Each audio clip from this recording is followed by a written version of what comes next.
বন্ধুরা, তোমাদেরকে এখানে আমি দুটো বাটিতে আচার দেখাচ্ছি।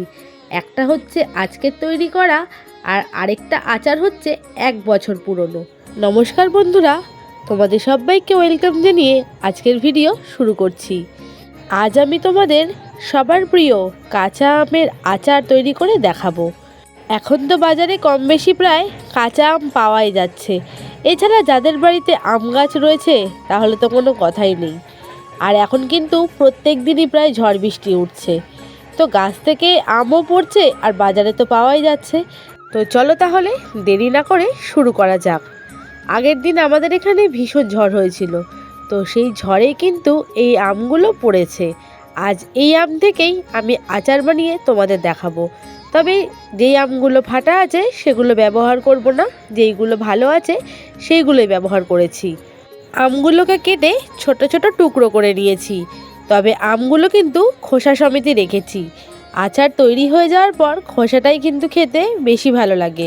তো আমগুলোকে আমি 2 থেকে 3 বার ভালো করে ধুয়ে নিয়েছি। এবার আমি ঝুড়ির মধ্যে আমগুলোকে ছড়িয়ে দেব জল ঝরে যাওয়ার জন্য।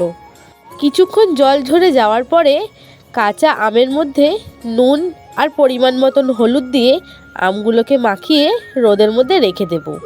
তবে নুনের পরিমাণটা কিন্তু একটু বেশিই দিতে হবে।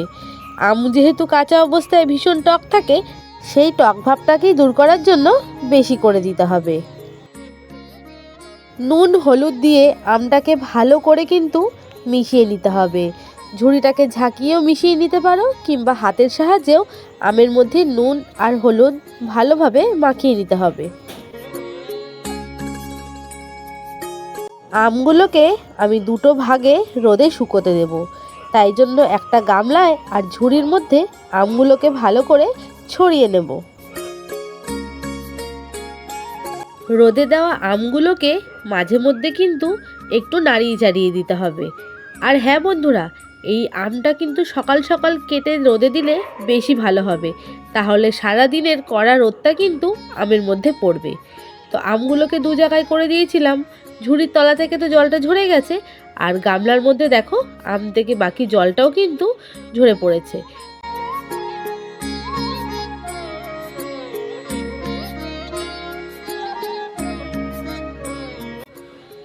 তো আজ হচ্ছে নেক্সট ডে। সারা রাত আমি আমগুলোকে এরকম ঝুড়ির মধ্যে রেখে দিয়েছিলাম, আর তলায় এই গামলাটা দিয়ে রেখেছিলাম। তো যেইটুকু আম থেকে জল বেরোনোর দরকার সেইটুকু জল বেরিয়েছে, সেই জলটাই ফেলে দেবো। দিয়ে কালকের মতন আবারও আমগুলোকে এরকম করে ছড়িয়ে রোদের মধ্যে রেখে দেবো। তবে আজকে আর ওই গামলায় দেবো না, ঝুড়িতেই দেবো। গামলাটা যদি শোকাক একটু রোদের তাপে, তারপরে নয় দিয়ে দেবো। যেহেতু জল জল ভেজার ভাব রয়েছে, ভেজা ভাবের মধ্যে আমগুলো আর দেবো না।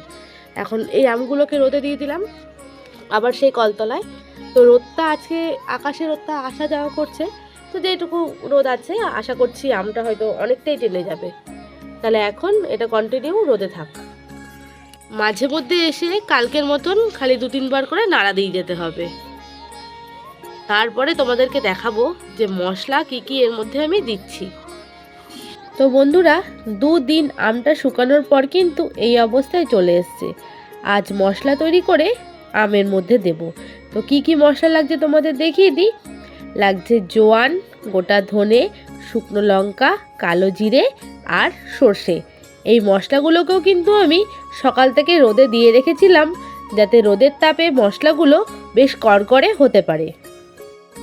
মশলাগুলোর মধ্যে প্রথমে লঙ্কাটাকে আমি গুঁড়ো করে নিয়ে এসেছি, তবে একদম মিহি নয়, একটু দানাদার রাখতে হবে। কাছ থেকে তোমাদেরকে একবার দেখিয়ে দিলাম। এরপর বাকি যে মশলা আছে সেই মশলাগুলোকেও আমি গুঁড়ো করে নেব। তবে এই মশলাগুলো কিন্তু একদম মিহি করে গুঁড়ো করব না, একটু দানাদার রাখতেই হবে, তাহলে মশলার ফ্লেভারটা কিন্তু বেশি ভালো আসবে। আর যদি একদম মিহি করে নাও তাহলে তেতো ভাব লাগবে। আর তার সঙ্গে তো লাগছেই নুন, হলুদ আর সর্ষের তেল। তাহলে চলো এবার আচারটা তৈরি করা যাক। একটা পাত্রের মধ্যে প্রথমে গুঁড়ো মশলাগুলো আর লঙ্কাগুলো দিয়ে দিলাম। লঙ্কার ঝালটা তোমরা পরিমাণ মতন দিও, তবে এই পরিমাণে দিলে আচারটা হয়ে যাওয়ার পর কিন্তু এতটা ঝাল একদমই লাগে না। এরপর আমি এর মধ্যে সর্ষের তেলটা দিয়ে দেব, আর তেলের পরিমাণটা তোমরা ইচ্ছে মতন দিতে পারো। প্রথমে আমি অল্প অল্প তেল দিয়ে মশলাটাকে মাখিয়ে নেব। এরপর আমি দিয়ে দেব পরিমাণ মতো নুন। নুনের আন্দাজটাও খেয়াল রাখতে হবে, কেননা আমটা কিন্তু রোদে শুকোনোর সময় তার মধ্যেও নুন দিয়েছিলাম। এরপর দিয়ে দেব সামান্য হলুদ। হলুদও যেহেতু আগে দিয়েছিলাম, সেটা কিন্তু আন্দাজ বুঝেই দিতে হবে। এরপর একটা হাতার সাহায্যে ভালো করে মিশিয়ে নেব। আর যখন যখন আমার যেটুকু তেলের প্রয়োজন হবে, সেই আন্দাজ মতন তেলটাও কিন্তু দিতে হবে। বন্ধুরা, তোমরা কিন্তু এটা হাতার সাহায্যেই করো, নাহলে কিন্তু লঙ্কার জন্য হাত প্রচণ্ড পরিমাণে জ্বলতে পারে। তো এরপর আমি আরও একটু তেল দিয়ে দিলাম। তেল দিয়ে ভালো করে মশলাটাকে কিন্তু মাখিয়ে নেব। তেল দিয়ে মশলাটাকে মাখানোর পর এই অবস্থায় চলে আসবে। এরপর 2 দিন রোদে শুকনো আমটা কিন্তু মশলার সঙ্গে ভালো করে মিশিয়ে নেব। বন্ধুরা, আমের আচারের রেসিপি কিন্তু আমার চ্যানেলে অলরেডি আগের বছরেও দেওয়া আছে। তোমরা চাইলে সেইটাও কিন্তু ভিডিওটা দেখে আসতে পারো। আমি কার থেকে আচার তৈরি করা শিখেছি সেটাও তোমরা দেখতে পাবে। এরপর আম দিয়ে ভালো করে মশলাটাকে কিন্তু মাখিয়ে নেব। আর এই আচারটা কিন্তু একদম বিহারি স্টাইলে আমের আচার। আমরা তো সবসময় জানি যে নন বেঙ্গলি বা বিহারিদের হাতে আমের আচারটা কিন্তু বেশি সুস্বাদু হয়। তো বন্ধুরা, আম দিয়ে মশলার সঙ্গে একসঙ্গে আমি মাখিয়ে নিয়েছি। এরপর আমি 2 দিন পরে চলে আসলাম। এই মশলা মাখানো আমটা কিন্তু 2 দিন আমি টানা রোদে দিয়েছিলাম। আর দেখো, রোদ খাওয়ার পরে কিন্তু মশলার রঙটাও পরিবর্তন হয়ে গেছে। আর ওপর থেকেও কিন্তু প্রায় তেল ভেসে উঠেছে। যেমন তরকারি কষে যাওয়ার পরে তেল ভেসে ওঠে, সেই রকমই। এবার এই আচারটাকে আমি একটা জারের মধ্যে ভরে দেব। এই মুহূর্তে যেহেতু আমার কাছে কাচের জার ছিল না, সেই জন্য আমি প্লাস্টিকের কৌটোর মধ্যেই কিন্তু আচারটাকে রেখেছি। তোমরা চাইলে অবশ্যই কাচের জারও ব্যবহার করতে পারো। এই আচারটা কিন্তু বন্ধুরা গরম ভাতের সঙ্গে যেমন ভালো লাগবে, তেমনই কিন্তু রুটি, লুচি কিংবা পরোটা সঙ্গে তো ভালো লাগবেই। এছাড়া আমাদের বাঙালির প্রিয় তেল দিয়ে মুড়ি দিয়ে আচার, সেটাও খেতে কিন্তু ভীষণ ভালো লাগবে। তো সম্পূর্ণ আচারটাকে কিন্তু আমি কৌটোর মধ্যে ভরে দিলাম। এবার গামলার তলায় যেটুকু মশলা বা আচার লেগে রয়েছে, সেইটাও কিন্তু একদম কাচিয়ে কৌটোর মধ্যে আমি ভরে দেব। এরপর আমের আচারের কৌটোটাকে একটু ভালো করে নাড়িয়ে নিয়েছি। তলায় কিন্তু একটু বসে গেছে। এরপর আমি দিয়ে দিলাম আরও বেশ খানিকটা তেল। তেলের পরিমাণটা কিন্তু সম্পূর্ণ নিজের ওপর। তোমরা যদি শুকনো অবস্থায় খেতে চাও, সেটাও কিন্তু রাখতে পারো। আমি একটু তেলটা বেশি দিয়েছি, যাতে আমটা তেলের মধ্যে পুরো ডুবে থাকে। তো বন্ধুরা, আচার কিন্তু আমাদের এক পর্যায়ে বলতে পারো রেডি হয়ে গেছে। তবে আরও কিছুদিন রোদে দিলে কিন্তু এর স্বাদ দ্বিগুণ হয়ে যাবে। তো আমের আচার আমাদের তো বন্ধুরা একদমই রেডি। তোমাদের রেসিপিটা কেমন লাগলো কমেন্টের মাধ্যমে কিন্তু অবশ্যই জানিও।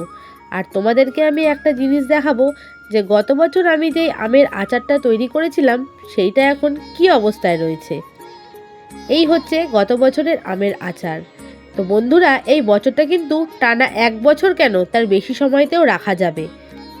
এই পদ্ধতিতে আমের আচার তৈরি করলে টানা দীর্ঘদিন কিন্তু একদম ভালো থাকবে, স্বাদও বাড়বে দ্বিগুণ।